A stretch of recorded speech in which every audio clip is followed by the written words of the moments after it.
કેશોદ ચાર ચોકમાં જીયુડીસી વિભાગ દ્વારા છેલ્લા 3 વર્ષથી અંડરબ્રિજની કામગીરી કરવામાં આવી રહી છે।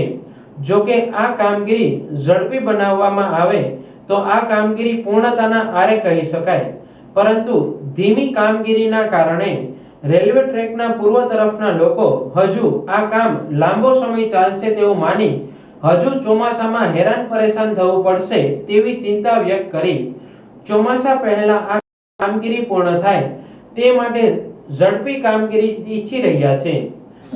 હું રાજુભાઈ મોકરિયા, કેશોદ પાટા ઉત્તર વિસ્તાર તાલુકા પંચાયત શોપિંગ સેન્ટરમાં મારે મોબાઈલ શોપ છે અને તાલુકા પંચાયત શોપિંગ સેન્ટરમાં આશરે મારા ખ્યાલ પ્રમાણે 25 દુને 50 દુકાન આવેલી છે। અત્યારે પ્રશ્ન અમારો એ છે કે અંડરબ્રિજ જે કેશોદમાં ચાલુ થવાનું હતું એ વર્ષ દિવસમાં કાર્ય પૂરું થવાનું હતું, તે કાર્ય હજી પૂરું થયું નથી અને મારા ખ્યાલ પ્રમાણે 22 થી 25 ગામડાઓ છે તે કેશોદમાં રાહદારીઓ માલની ખરીદી કરવા આવે છે, ખેડૂતો આવે છે, બધા વેપારીઓ આવે છે, પણ હજી કાર્ય પૂરું થયું નથી। એટલે મનસુખભાઈ માંડવિયા સાહેબને અમે કહેવા માંગીએ છીએ કે ભાઈ તમે આની પહેલાં આવેલા હતા 2 મહિના પહેલાં, જ્યારે કે તમે અંડરબ્રિજનું લોકાર્પણ 31 માર્ચના રોજ પૂરું કરવાનું હતું, તે હજી થયું નથી અને કાર્ય હાવ ધીમી ગતિએ ચાલુ છે।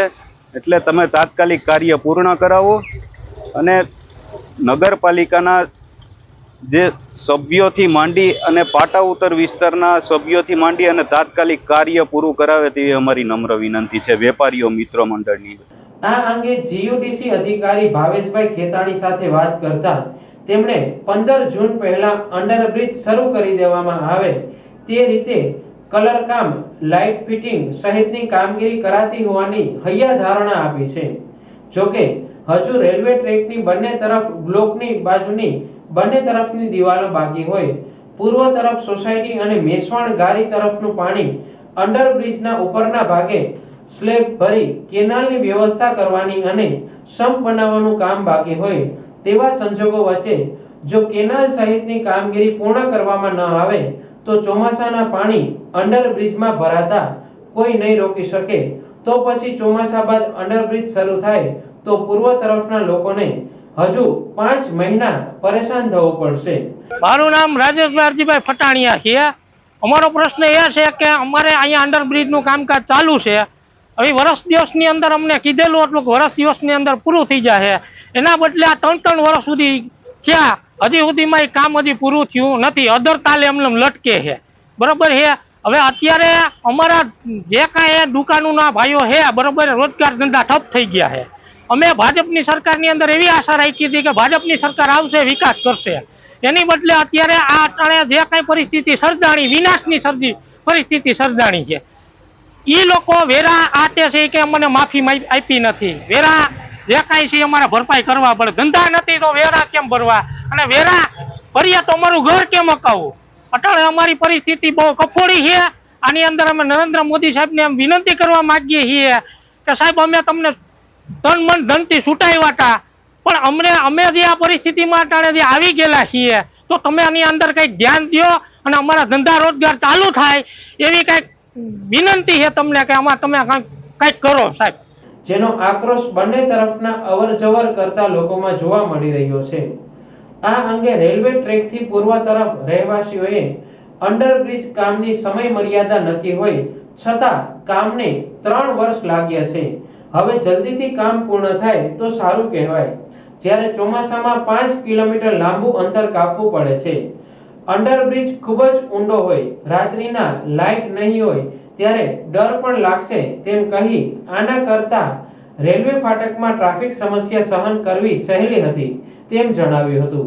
મારું નામ રાજેશભાઈ ટાટમિયા, મારી તાલુકા પંચાયત શોપિંગ સેન્ટર દુકાન નંબર 29માં શક્તિ ઓટો ગેરેજ નામની દુકાન છે અને 1 વર્ષના મુદતમાં અંડરગ્રાઉન્ડ બ્રિજનું કામ રાખેલ હતું જે તે કોન્ટ્રાક્ટરે, એ 1 વર્ષને બદલે 4 વર્ષના વાણા વાગ્યા છતાંય પૂરું કરેલ નથી અને અવારનવાર પાણી નિકાસની અમે નગરપાલિકા, મામલતદાર, કલેક્ટર અને ધારાસભ્યને રજૂઆત કરેલ પણ એનો કાંઈ પ્રશ્નનો નિરાકરણ આવેલ નથી।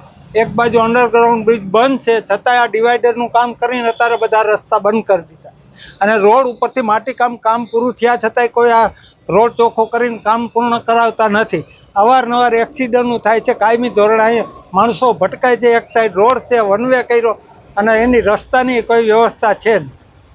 અને આ સિવાય ચોમાસામાં જ્યારે વરસાદ વધુ થાય છે ત્યારે એરપોર્ટ રોડ સિવાય બીજો જવાનો કોઈ રસ્તો નથી.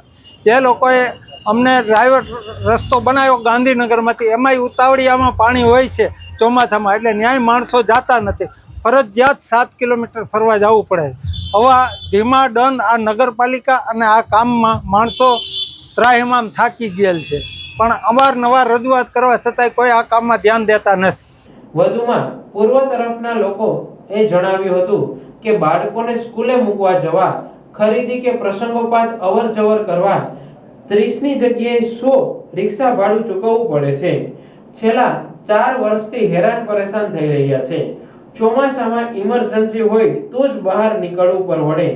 3 વર્ષ વીત્યા છતાં કામગીરી પૂર્ણ ન થઈ, જેથી વોર્ડ નંબર 3, 4, 8, 9 અનેક લોકોએ ખૂબ દુઃખ ભોગવ્યું છે. ચોમાસામાં ઉતાવળિયા પુલ પર પાણી વહેતા વાહનમાં પસાર થતા અકસ્માતનો ભોગ બન્યા હતા.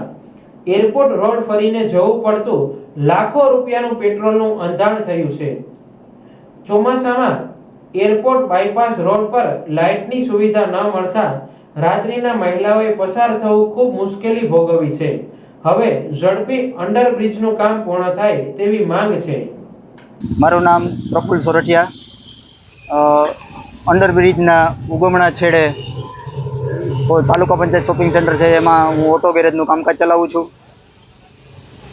અત્યારે અંડરબ્રિજનું જે કામ ચાલી રહ્યું છે એ લગભગ 6-1 મહિનાની આજુબાજુ પૂરું થઈ જાય એવી શક્યતાઓ હતી, અને તંત્રએ એવું કીધેલું હતું.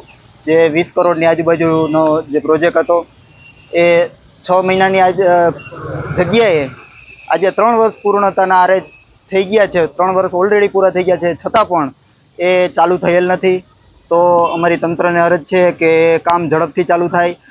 આ દરમિયાન જે અમને પ્રશ્નો થતા હતા એ પ્રશ્નોમાં અમે માનનીય ધારાસભ્યશ્રીને રજૂઆત કરેલી છે, મામલતદાર સાહેબને, માનનીય તાલુકા વિકાસ અધિકારીને, કોન્ટ્રાક્ટરને, વોર્ડના સભ્યોને, નગરપાલિકા, માનનીય નગરપાલિકાને, આવી અલગ અલગ જગ્યાએ જે તંત્ર છે એ બધા તંત્રમાં અમે રજૂઆતો કરેલી છે. પણ ત્યાંથી અમને આ દાદાની વાર્તાની જેમ કે ઠાગા ઠૈયા કરું છું, સાચુડી ઘરાવું છું, જાઉં કાબેરબેન કાલે વહેલો આવું છું, એવી રીતના અમને આ જગ્યાએથી પેલી જગ્યાએ અને પેલી જગ્યાએ કોઈ જવાબદારી લેતું નથી, અને કોઈની જવાબદારી જેમ ફિક્સ ન થતી હોય એવી રીતના અમને અહીંથી અને વાથી અહીંયા મોકલે છે. અને હજુ પણ 3 વર્ષ પૂર્ણતાના આરે થયા છતાં પણ હજી પણ પૂરું થયું નથી. જ્યારે મોટા અજગર જેવું કામ એ 3 વર્ષમાં જો પૂર્ણ નથી કરી શકતા, અને જ્યારે કોઈ રાજકીય વ્યક્તિઓ આવે છે તો રોડ રાતોરાત બની જાય છે. સાંજે અમે જઈએ ત્યારે કાંઈ નથી હોતું, અને સવારે મસ્ત હાઈફાઈ સિટી જેવા રોડ બની જાય છે. 4 ચોક છે, મેન 4 ચોક કેશોદમાં, તો 4 ચોકની અંદર જે ન્યા ખોદકામ કરવામાં આવ્યું, તો 4 ચોકે જે જગ્યાએ જ્યાંથી સ્ટાર્ટ કર્યું અને પૂરું થયું તો 3 મહિનાની અંદર એનું લોકાર્પણ પણ થઈ ગયું. જ્યારે રેલવેનું કામ જે ત્યાં નીચે ગટર ફિટ કરવાના હતા તો એ રાતોરાત થઈ ગયા. સાંજે કાંઈ નહોતું ને સવારે ઓકે થઈ ગયું. એનું કારણ એ હતું કે એને મિનિટના હિસાબથી રેલવે એને દંડ આપતી હતી તંત્રને. તો જ્યાં પોતાનો સ્વાર્થ આવે છે ત્યાં બધા ધ્યાન આપે છે, પણ અમારા જેવા સામાન્ય નાગરિકનું કોઈ સાંભળવા તૈયાર નથી.